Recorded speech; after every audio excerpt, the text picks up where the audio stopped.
जय जिनेन। मैं जैनी धार्मिक पाठशाला में आप सभी का स्वागत करती हूँ। आज बारी है कहानी विभाग की, जिसमें हम जानेंगे ध्रुवती सेठ सुदर्शन की कहानी। तो चलिए शुरू करते हैं। चंपा नगरी में ऋषभदास सेठ और उनकी धर्मपत्नी अरनदासी रहते थे। उनका पुत्र का नाम सुदर्शन था। सुदर्शन अपने नाम के अनुसार दिखने में सुंदर और अनेक गुणों से युक्त था। युवा अवस्था प्राप्त होने पर उसकी सुंदरता और आकर्षण में बढ़ोतरी हो गई थी। कामदेव के समान सुदर्शन सुदर्शन भी बहुत अच्छा सुंदर दिखने लग गया था। नगर की युवतियां उस पर मोहित हो गई थी। किंतु सुदर्शन अनेक गुणों के साथ साथ परंतु सुदर्शन सदाचारी और नीति का भी धारक था। फिर वह अपना जीवन संयम पूर्वक बिताने लग गया। सुदर्शन का एक घनिष्ठ मित्र था जिसका नाम था कपिल। दोनों का एक दूसरे के घर आना जाना था। कुछ समय बाद कपिल का विवाह कपिला नामक कन्या से हुआ। सुदर्शन का विवाह एक सेठ की पुत्री मनोरमा के साथ संपन्न हुआ। दोनों युगल सुखपूर्वक अपना जीवन व्यतीत करने लग गए। एक दिन सेठ सुदर्शन किसी कार्य से अपने मित्र के कपिल के घर यहाँ गए। कपिल कहीं बाहर गया हुआ था। उसकी पत्नी कपिला अकेले में सुदर्शन को देखकर उस पर आसक्त हो गई।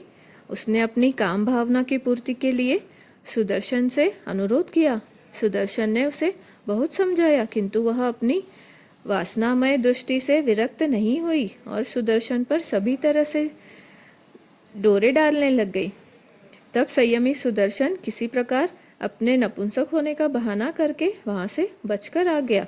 कपिला अपनी असफलता पर मन मसोक कर रह गई।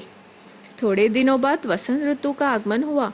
उसका उत्सव मनाने के लिए चंपा नगरी का राजा दहीवाहन और उसकी रानी अभया अपने प्रजाजनों के साथ एक उद्यान में एकत्रित हुए। उस उत्सव में रानी अभया ने सुदर्शन की पत्नी मनोरमा की प्रशंसा की और उसके पुत्र को भी दुलार किया। इस बात को देखकर कपिला ब्राह्मणी जल गई। उसने रानी के कान में गुप्त रूप से कहा, यह पुत्र सुदर्शन का कैसे हो सकता है, क्योंकि वह तो नपुंसक है। उसने इसी कारण से मेरी प्रेम याचना को ठुकरा दिया था। तब अभया रानी ने कपिला की हंसी उड़ाते हुए कहा, कपिला तुम भोली हो। अब देखना सेठ सुदर्शन को मैं अपने जाल में कैसे फंसाती हूँ। बसंत उत्सव से लौटने के बाद अभया रानी ने अपनी पंडिता नामक एक दूती से सेठ सुदर्शन को अपने महल में किसी प्रकार से लाने आने को कह दिया। पंडिता को जब किसी सीधे उपाय से सुदर्शन का फुसलाना संभव नहीं लगा, तो वह अष्टमी के दिन पौषधशाला में ध्यान में लीन सुदर्शन को उठाकर रानी के महल में ले आई। अभया रानी के शयनागार में जब सुदर्शन को पहुंचा दिया गया, तो रानी ने उसे अपनी मनोकामना पूरी करने के लिए प्रेरित किया। सुदर्शन ने रानी को शीलव्रत का महत्व समझाया, किंतु इसका भी अभया पर कोई प्रभाव नहीं पड़ा। उसने सुदर्शन को तरह तरह से प्रलोभन और भय उपस्थित किए, किंतु सुदर्शन अपने शील व्रत से लेश मात्र भी विचलित नहीं हुआ। अपने माया जाल में असफल होकर रानी अभया ने दूसरा प्रपंच रच दिया। उसने अपने शरीर पर स्वयं ही नाखूनों से छेद कर दिया, अपने वस्त्र फाड़ दिए, इधर उधर अस्त व्यस्त कर दिए और राजा को यह सूचना पहुंचा दी कि सेठ सुदर्शन ने बलपूर्वक रानी के साथ जबरदस्ती की शील भंग करने का प्रयत्न किया। राजा ने आवेश में आकर सुदर्शन को मृत्युदंड देने का आदेश दे दिया। सेठ सुदर्शन को जब प्राण दंड देने के लिए शूली पर चढ़ाने के लिए ले जा रहे थे, तब नगर में हाहाकार मच गया। सुदर्शन की पत्नी मनोरमा को तो अपने पति के शील पर पूरा विश्वास था। उसने राजा से सुदर्शन को छुड़ाने की फरियाद की, किंतु रानी के दुष्चक्र के सामने उसकी कुछ भी नहीं चली। सेठ सुदर्शन को जब राजा के सैनिक शूली पर चढ़ाने लगे, तब उन्होंने अपने इष्ट देव को स्मरण करने के लिए कहा। सुदर्शन ने ध्यान में लीन होकर पंच परमेष्ठी नमस्कार सूत्र का स्मरण किया। कुछ ही समय में क्या देखते हैं कि शूली शूली जलती हुई अग्नि सिंहासन में बदल गई।